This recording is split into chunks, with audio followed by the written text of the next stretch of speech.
नमस्कार दोस्तों। आज का वीडियो भारत को ओडीएफ बनाए रखने की चुनौती से संबंधित है। ओडीएफ मतलब होता है ओपन डेफिकेशन फ्री, यानी कि खुले में शौच से मुक्त होना, इसको बोलते हैं ओडीएफ। तो इससे संबंधित हम विस्तार पूर्वक चर्चा करेंगे और ये आईएएस यानी कि यूपीएससी या स्टेट की पीसीएस परीक्षाओं में सिलेबस के हिसाब से कहाँ तक इस वाले वीडियो का औचित्य या इसकी क्या ऑथेंटिसिटी है उसको हम पहले देख लें, ताकि इसको समझने में हमें हमारी थोड़ी सी रुचि डेवलप हो।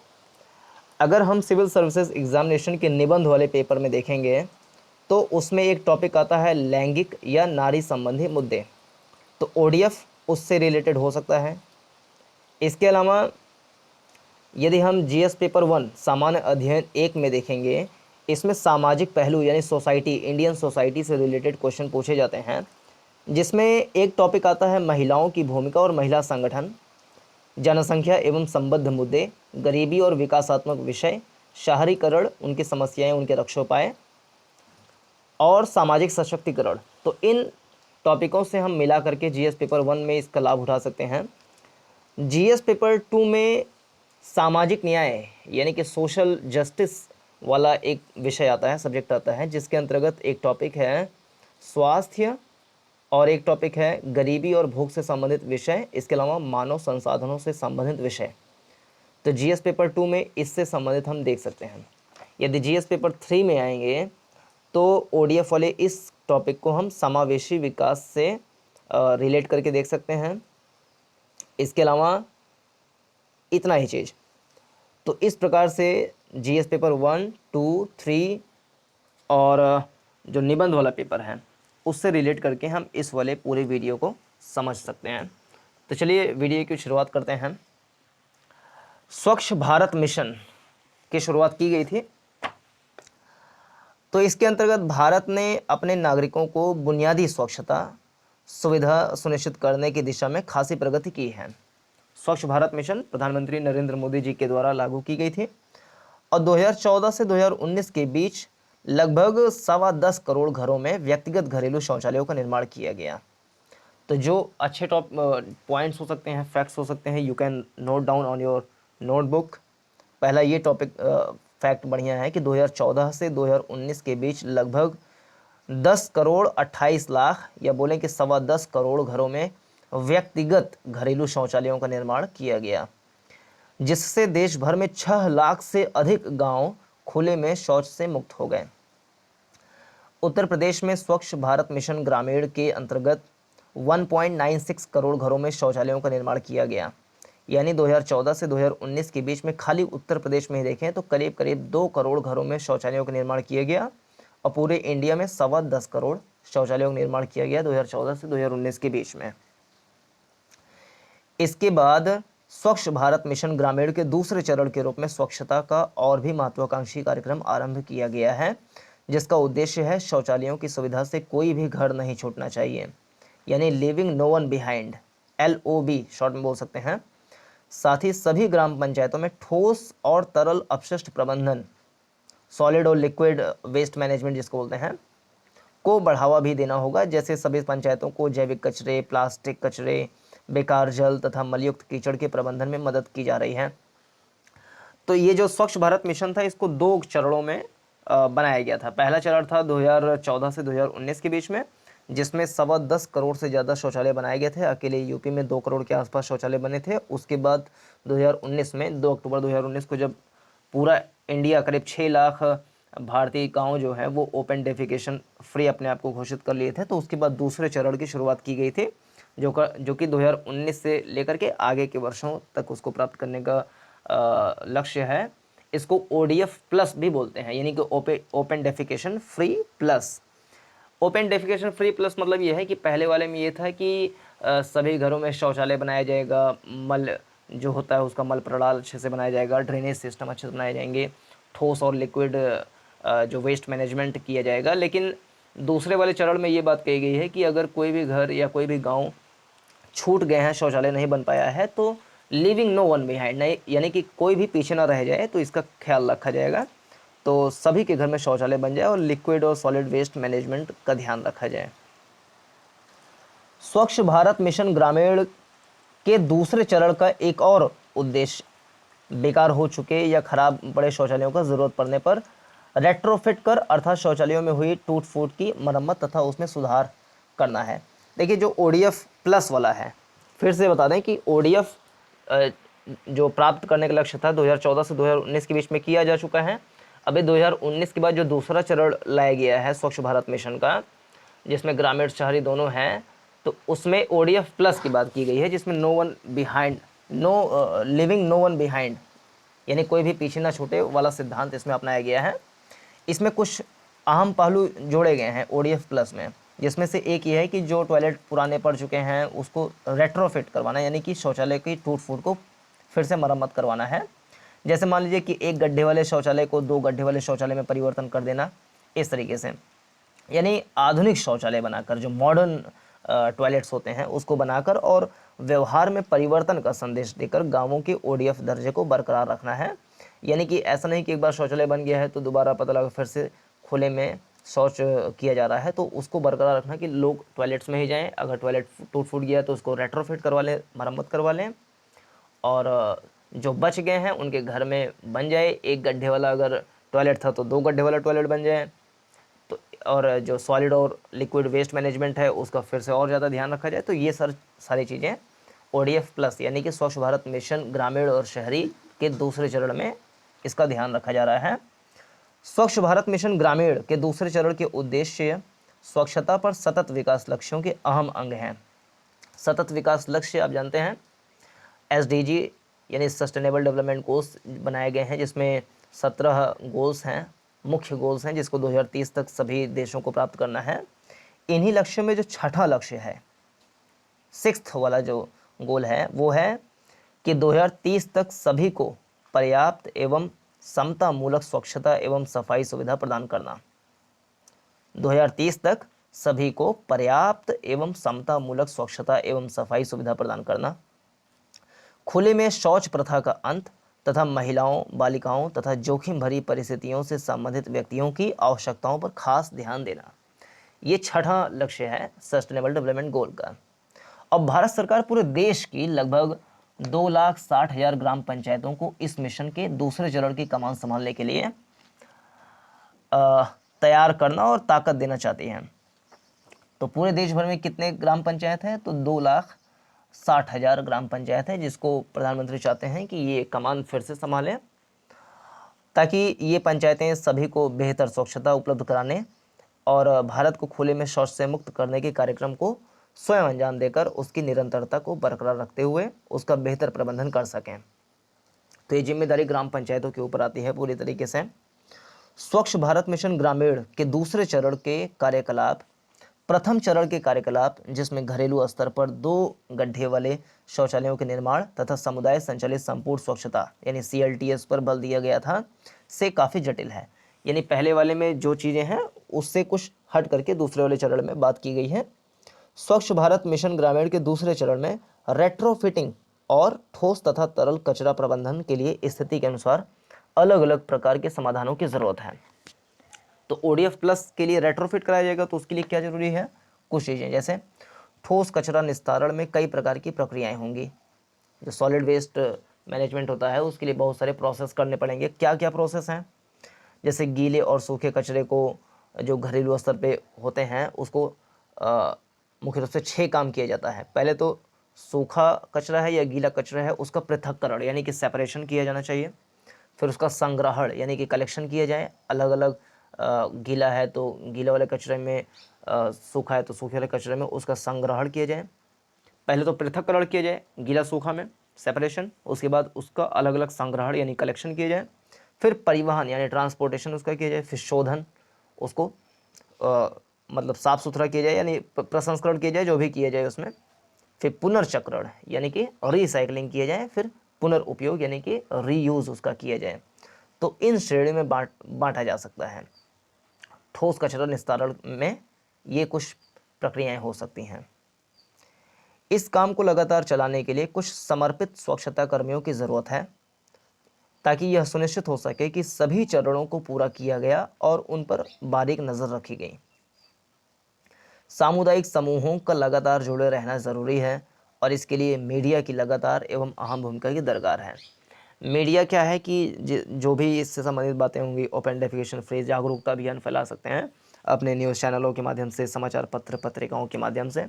तो मीडिया की भी इसमें बहुत अहम भूमिका है, ग्राम पंचायतों की भूमिका है, और जो एनजीओज़ वगैरह हैं उनकी बहुत बड़ी इसमें भूमिका है कि स्वच्छता जो है उसका निस्तारण या गाँव में खुले में शौच मुक्त को बरकरार रखा जाए। तो स्वच्छ भारत मिशन के पहले चरण को इस वाले वीडियो में हम क्या समझेंगे कि स्वच्छ भारत मिशन के पहले चरण को सफल बनाने वाले प्रमुख कारक कौन से रहे हैं, तथा दूसरे चरण के प्रमुख लक्ष्य और सीमाओं पर रोशनी डाला जाएगा। और संपूर्ण भारत को खुले में शौच मुक्त रखने, उसकी निरंतरता बनाए रखने और संपूर्ण स्वच्छता को पाने के लिए पंचायती राज संस्थानें जो हैं, पीआरआईज और मीडिया की महत्वपूर्ण भूमिका क्या होगी, इसकी बात हम करेंगे इसके आगे वाले पूरे वीडियो में, कि जो पहला चरण है वो कैसे सफल रहा और दूसरा चरण कैसे सफल हो सकता है, इसमें पंचायती राज संस्थाओं, मीडिया कर्मियों की क्या भूमिका हो सकती है।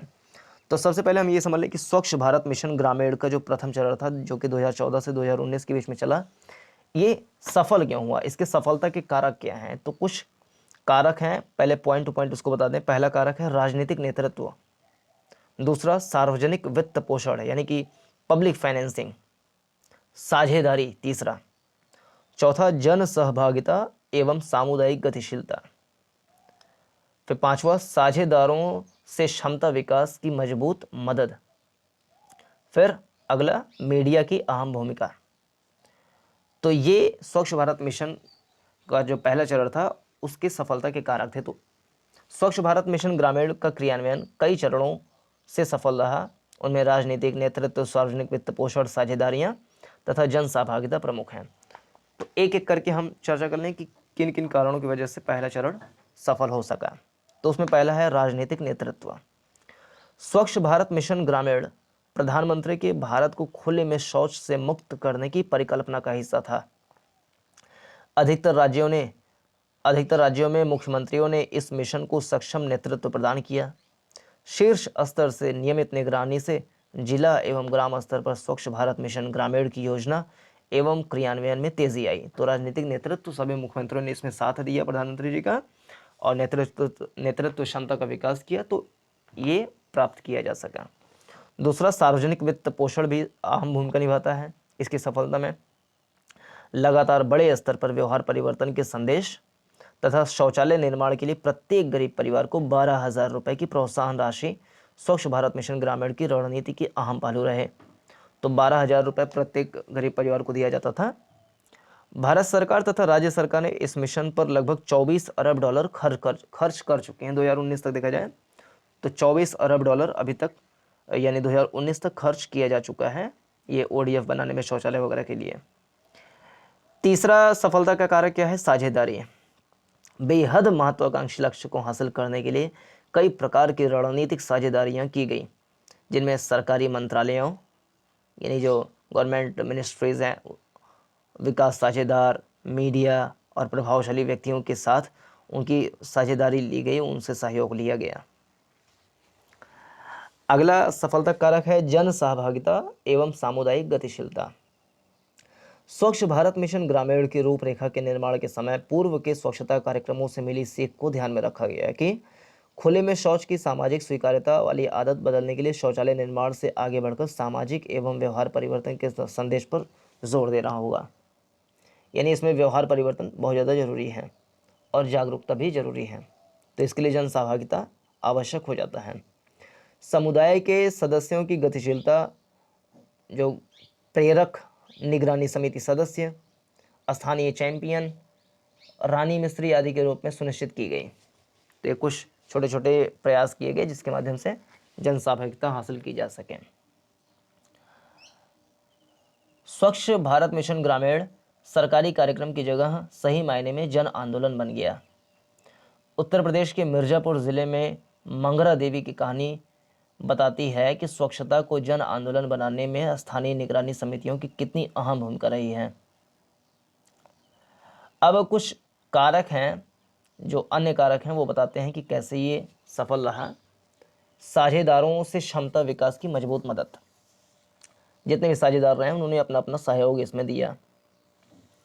स्वच्छ भारत मिशन ग्रामीण को जन आंदोलन बनाने के लिए सहभागिता की योजना बनाने, समुदाय को इकट्ठा करने, हितधारकों का समन्वय करने और जवाबदेही की प्रणाली के कौशल के साथ जो एसबीएम यानी स्वच्छ भारत मिशन ग्रामीण टीम की आवश्यकता थी। यूनिसेफ, विश्व बैंक, टाटा ट्रस्ट और अन्य विकास साझेदारों ने मिशन की टीम के क्षमता विकास में मदद की और इस तरह व्यवहार परिवर्तन के संवाद पर वांछित ध्यान देने में बड़ा योगदान दिया। उत्तर प्रदेश के श्रावस्ती जिले में रीता और साधना की कहानी बताती है कि यूनिसेफ की मदद से क्षमता निर्माण ने किस तरह किशोरियों को राज्य में स्वच्छता के समर्थक या चैंपियन बनने की ताकत दी। एक मीडिया की अहम भूमिका इसमें है। धार्मिक नेताओं से लेकर राजनीतिक कार्यकर्ताओं, अफसरशाहों और आम समुदायों तक हितधारकों को एकजुट करना मीडिया की सक्रिय सहभागिता से ही संभव हो सका। मीडिया ने सफलता की कहानियों को दूर दूर तक पहुंचाकर स्वच्छता की समर्थक बालिकाओं एवं महिलाओं को प्रेरित कर तथा प्रभाव डालने वालों के साथ जोड़कर कार्यक्रम की मदद की, जिससे शौचालय बनाने एवं इस्तेमाल करने की अहमियत का संदेश लगातार लोगों तक पहुंचता रहा और उन लोगों को भी समर्थक या चैंपियन बनने की प्रेरणा मिली। वास्तव में मीडिया ने विभिन्न वर्गों तक संदेश पहुंचाने में केंद्रीय भूमिका अदा की। यूनिसेफ ने मीडिया के साथ प्रभावी तरीके से काम करने में उत्तर प्रदेश सरकार की मदद की। उत्तर प्रदेश जैसे राज्यों में जहां पंचायती राज विभाग ने स्वच्छ भारत मिशन के कार्यान्वयन में अग्रणी भूमिका था, वहीं ग्राम पंचायतों की भूमिका अत्यंत महत्वपूर्ण थी। ग्राम प्रधानों ने स्वच्छ भारत मिशन ग्रामीण की योजना बनाने, सामुदायिक गतिशीलता और निगरानी के सभी पहलुओं में नेतृत्व प्रदान किया। तो अभी तक हमने समझा कि स्वच्छ भारत मिशन ग्रामीण प्रथम चरण के सफलता के कारक क्या रहे हैं, जिसमें से पहला राजनीतिक नेतृत्व, दूसरा सार्वजनिक वित्त पोषण, तीसरा साझेदारी, चौथा जन सहभागिता और सामुदायिक गतिशीलता, पांचवा साझेदारों से क्षमता विकास की मजबूत मदद और अगला मीडिया की अहम भूमिका इसमें रही है। तो इसके कारण से ये पहला चरण सफल हो सका। अब हम ये समझें कि स्वच्छ भारत मिशन ग्रामीण जो है उसके दूसरे चरण के केंद्र बिंदु और दायरे क्या हैं, यानी दूसरा चरण का केंद्र बिंदु क्या है, उसका कह लें थ्रेश होल्ड क्या है या उसका टारगेट पॉइंट क्या है और इसके दायरे, सीमाएं क्या हैं, चुनौतियां क्या हैं, इसको हम समझ लेते हैं। स्वच्छ भारत मिशन ग्रामीण द्वितीय को खुले में शौच से मुक्त समुदायों को बरकरार रखने और भारत में स्वच्छता की आदतों को विकासशील अर्थव्यवस्थाओं के बराबर लाने के उद्देश्यों के साथ तैयार किया गया। यानी इसमें क्या क्या उद्देश्य हैं, तो पहला ये है कि शौच से मुक्त समुदाय को बरकरार रखना है, यानी कि ऐसा नहीं कि वो छूट जाए, उसमें बाकायदे उसको यूज उसका चलता रहे और स्वच्छता की आदत बनी रहे। कार्यक्रम की 5 वर्ष की अवधि 2019-20 से 2024-25, यानी कि दूसरा चरण कब से कब तक का है, तो 2019-20 से 2024-25 तक 5 साल का कार्यक्रम है दूसरे चरण का। पहला चरण 2014-15 से 2019-20 था, दूसरा चरण 2019-20 से 2024-25 है। तो दूसरे चरण के लिए 140 करोड़ रुपए का बजट मंजूर किया गया। 140,881, या दूसरे शब्दों में बोलें तो 1,40,881 करोड़ रुपए का बजट मंजूर किया गया है। करीब करीब मान चलें कि 1.5 लाख करोड़ रुपए का बजट दिया गया है दूसरे चरण के लिए। स्वच्छ भारत मिशन ग्रामीण के दूसरे चरण के लिए करीब करीब 1.5 लाख करोड़ रुपए का बजट है। तो इसके दूसरे चरण के केंद्र बिंदु और दायरे क्या हैं, तो पहला इसका जो केंद्र बिंदु है वो है ओडीएफ यानी ओपन डेफिकेशन फ्री को बरकरार रखना, यानी में खुले में शौच मुक्ति से मिले फायदों को बरकरार रखने के लिए स्वच्छ भारत मिशन ग्रामीण द्वितीय यह सुनिश्चित करना चाहता है कि बाकी बचे सभी परिवारों को शौचालय की सुविधा मिले, मौजूदा शौचालयों को सुरक्षा एवं तकनीकी मानकों के अनुरूप दुरुस्त किए जाए और सभी के लिए शौचालय सुलभ कराने हेतु सामुदायिक स्वच्छता परिसर बनाए जाएं। दूसरे चरण में जो दूसरी बात कही गई है वो है ठोस और तरल कचरे का अस्थायी प्रबंधन, यानी सॉलिड और लिक्विड वेस्ट जो है उसका एकदम अस्थायी उसका मैनेजमेंट किया जाए। तो ठोस एवं तरल अपशिष्ट प्रबंधन कुछ घटक हैं उस पर केंद्रित है। जैसे कि पहला, बायोजैविक अपशिष्ट प्रबंधन। जैसे ठोस और तरल अपशिष्ट प्रबंधन में भी कुछ तत्व हैं, जिसमें पहला है बायोजैविक अपशिष्ट प्रबंधन, दूसरा है प्लास्टिक अपशिष्ट प्रबंधन, तीसरा तरल अपशिष्ट प्रबंधन, चौथा मलयुक्त कीचड़ प्रबंधन। तो ये 4 चीज़ें हैं। इसके अलावा नियोजन यानी प्लानिंग और प्रबंधन यानी मैनेजमेंट के लिए एक व्यावसायिक दृष्टिकोण की सिफारिश की गई है, जिसमें परिचालन एवं रखरखाव के लिए स्थानीय स्तर पर ही राजस्व सृजन किया जाएगा। मलयुक्त कीचड़ प्रबंधन के लिए मिशन के दिशा निर्देशों में जिलों को जिला मल प्रबंधन योजना बनाने का सुझाव दिया गया है, जिसमें बताया गया है कि परिचालन और रखरखाव के लिए कौन सी तकनीक एवं तरीके अपनाने चाहिए। कार्यक्रम में देश भर में सुरक्षित स्वच्छता आदतें लाने एवं बनाए रखने के लिए मीडिया और पंचायती राज संस्थाओं की अहम भूमिका का भी उल्लेख किया गया है। अब इसका जो केंद्र बिंदु है सेकंड का यानी दूसरे चरण का, उसमें पंचायती राज संस्थाओं की भी अहम भूमिका है। स्वच्छ भारत मिशन ग्रामीण द्वितीय में संविधान के 73वें संशोधन अधिनियम 1992 के अनुरूप पंचायती राज संस्थाओं की अहम भूमिका को स्पष्ट रूप से स्वीकारा गया है। तो 72वां संविधान संशोधन अधिनियम 1992 जो है उसमें पंचायती राज संस्थाओं का गठन किया गया था। संविधान का यह प्रावधान पंचायती राज संस्थाओं को स्वच्छ भारत मिशन ग्रामीण द्वितीय की योजना एवं क्रियान्वयन में महत्वपूर्ण संस्था के रूप में अधिकार देता है और पंचायती राज संस्थाओं के अधिकार को और बढ़ा देता है, जिसमें मिशन के कार्यक्रमों हेतु स्थानीय निकायों को 15वें वित्त आयोग से मिले अनुदानों को स्थानीय स्तर पर एक साथ लाकर इस्तेमाल करने की बात है। इसके लिए स्वच्छ भारत मिशन ग्रामीण द्वितीय में जिला परिषद की अध्यक्षता एवं जिला अधिकारी की सह अध्यक्षता में जिला स्वच्छ भारत मिशन समिति बनाने की सिफारिश की गई है। तो कौन सी समिति है? जिला स्वच्छ भारत मिशन समिति। इसमें जिला परिषद की अध्यक्षता एवं जिला अधिकारी की सह अध्यक्षता होगी। तो इस समिति बनाने की सिफारिश की गई है। इसी तरीके से सांसदों या विधायक हैं तो उनको जिला स्तर पर इस समिति का सदस्य बनाने का भी सुझाव है। अब देखिए इससे फायदा क्या होगा कि संस्थागत व्यवस्था से निर्वाचित प्रतिनिधियों या जो नेतृत्व है उसको जिला स्तर पर मंच उपलब्ध होगा, जो भारत के संविधान में उल्लिखित लोकतांत्रिक सिद्धांतों के अनुरूप है। इससे निर्वाचित प्रतिनिधियों के लिए जवाबदेही की एक और व्यवस्था उपलब्ध होगी, जो उन्हें अपने मतदाताओं के प्रति जवाबदेह बनाएगी। जिला पंचायत के अध्यक्ष यह सुनिश्चित करने के लिए बाध्य होंगे कि उनके जिले में प्रत्येक नागरिक को जल एवं स्वच्छता की सुरक्षित सेवाएं प्राप्त हों तथा इन्हें उपलब्ध कराने में नाकाम रहने पर अगले चुनावों में इन्हें बाहर रखा जाएगा। तो ये मतलब इसके सदस्य बने रहेंगे तो जवाबदेही उनकी सीधे सीधे बनी रहेगी।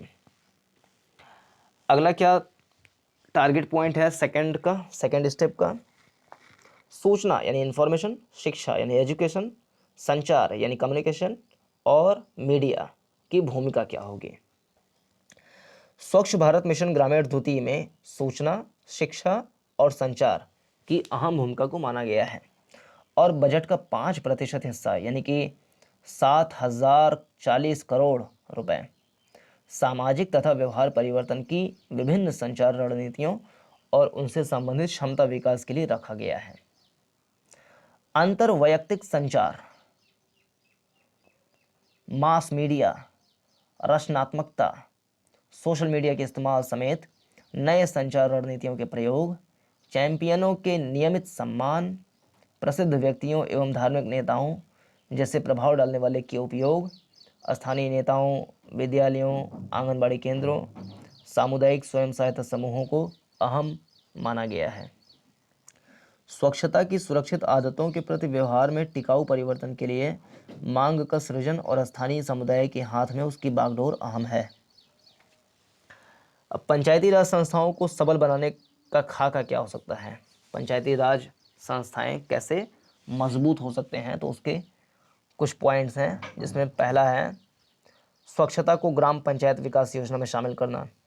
दूसरा, ब्लॉक एवं जिला पंचायतों को साथ लेना। तीसरा, पंचायती राज संस्थाओं की जवाबदेही की व्यवस्था करना। चौथा, नीचे तक जवाबदेही के लिए माध्यम के तौर पर मीडिया का इस्तेमाल करना। तो ये सब कुछ चीज़ें हैं जिसके माध्यम से हम पंचायती राज संस्थाओं को थोड़ा सा सबल या मजबूत बना सकते हैं। स्वच्छ भारत मिशन ग्रामीण द्वितीय की रणनीति के मुताबिक पूरे भारत में सुरक्षित स्वच्छता के लिए पंचायती राज संस्थाओं की भूमिका बहुत अहम है। आगे समझाएंगे कि इन संस्थाओं की भूमिका को किस प्रकार मजबूत किया जा सकता है या इस्तेमाल किया जा सकता है। जिसमें पहला है स्वच्छता को ग्राम पंचायत विकास योजना में शामिल करना। ग्राम पंचायत विकास योजना यानी कि ग्राम पंचायत डेवलपमेंट प्लान, जिसको बोलते हैं जीपीडीपी। तो इसमें शामिल किया जाए स्वच्छता को। तो स्वच्छ भारत मिशन ग्रामीण द्वितीय और भारत के संविधान की परिकल्पना के अनुसार ग्राम पंचायतों को सहभागिता वाली समावेशी ग्राम पंचायत विकास योजनाएं बनानी होती हैं। यानी सबको साथ लें और समावेशी ग्राम पंचायत विकास योजनाएं बनाएं, ये जिम्मेदारी होती है जो पंचायती राज संस्थाएं हैं इनके ऊपर। इस योजना में स्वच्छता के सतत विकास लक्ष्यों को शामिल होना जरूरी होता है ताकि उन्हें प्राथमिकता के साथ लागू किया जाए और खुले में शौच से मुक्ति का दर्जा हासिल किया जाए। ग्राम पंचायतों की समावेशी ग्राम पंचायत विकास योजनाएं बनाने एवं क्रियान्वित करने की क्षमता के मामले में अलग अलग स्तरों पर अलग अलग काम करने होंगे। आंकड़ों या प्रमाणों पर आधारित योजना बनाने, महिलाओं, बालिकाओं और हाशिए के वर्गों की सार्थक सहभागिता सुनिश्चित करने, ग्राम पंचायत विकास योजनाओं के क्रियान्वयन की निगरानी करने और ज्ञान प्रबंधन के मामले में उनकी संस्थागत क्षमता को मजबूत करने की जरूरत है। तो ये है पहला कि जीपीडीपी बनाना, ताकि ग्राम पंचायत स्तर पर उनकी सहभागिता को सुनिश्चित किया जा सके। दूसरा है ब्लॉक एवं जिला पंचायतों को साथ में लाना। जैसा कि भारत के संविधान में कहा गया है, पंचायती राज व्यवस्था ग्राम पंचायत, मध्यवर्ती अथवा ब्लॉक या इसको पंचायत समिति बोल देते हैं, और जिला स्तर यानी जिला स्तर पे जिला परिषद, ये त्रिस्तरीय ढांचा है। तो संविधान में पंचायती राज व्यवस्था में 3 ढांचा है। एक, सबसे नीचे ग्राम पंचायत ग्राम स्तर पर, जिसका प्रमुख प्रधान होता है। फिर मध्यवर्ती जो पंचायत हैं, जिसको क्षेत्र पंचायत बोलने या ब्लॉक स्तर का पंचायत, इसमें ब्लॉक प्रमुख होता है। और जिले स्तर पे सबसे ऊंचा जो पंचायत है वो जिला पंचायत है। ये जिला स्तर का पंचायत होता है, जिसमें संसद के सदस्य, विधायक, इन सब की सहभागिता सुनिश्चित की जाएगी। ये संस्था बना करके, जो एक समिति थी इसको बना करके, जिस समिति का नाम है जिला स्वच्छ भारत मिशन समिति। तो स्वच्छ भारत मिशन ग्रामीण द्वितीय के दिशा निर्देशों में ग्राम पंचायतों तथा जिला परिषदों की भूमिका का स्पष्ट उल्लेख है, मगर ब्लॉक स्तर पर पंचायत समिति की भूमिका का अलग से उल्लेख नहीं किया गया है। संविधान में उल्लिखित लोकतांत्रिक सिद्धांतों के हिसाब से ब्लॉक स्तर पर निर्वाचित प्रतिनिधि को भी ब्लॉक स्तर की स्वच्छता समिति का अध्यक्ष बनाया जा सकता है, ये सिफारिश की जा सकती है। और साथ ही स्वच्छता की योजना बनाने एवं लागू करने में अपने अधिकार क्षेत्र के भीतर ग्राम पंचायत को मजबूत बनाने तथा मदद करने में जिला परिषदों और ब्लॉक पंचायतों की अहम भूमिका होनी चाहिए। इतना ही नहीं, पंचायती राज संस्थाएं सफाई कर्मियों, स्वच्छाग्रहियों और निगरानी समितियों से लगातार संवाद सुनिश्चित करने की मुख्य माध्यम भी बन सकती है। अगला पॉइंट हो सकता है पंचायती राज संस्थाओं की जवाबदेही की व्यवस्था करना, जिससे कि इसको हासिल किया जा सके और पंचायती राज संस्थाओं को मजबूत बनाया जा सके। तो जवाबदेही इसमें एक प्रमुख विषय हो सकता है। लोकतांत्रिक संस्थाओं की जवाबदेही विकास कार्यों के नियोजन और निगरानी में उनकी प्रभावी प्राथमिकता से जुड़ी है, ताकि उन्हें अपने प्रतिनिधित्व वाले क्षेत्रों के लिए जवाबदेह ठहराया जा सके।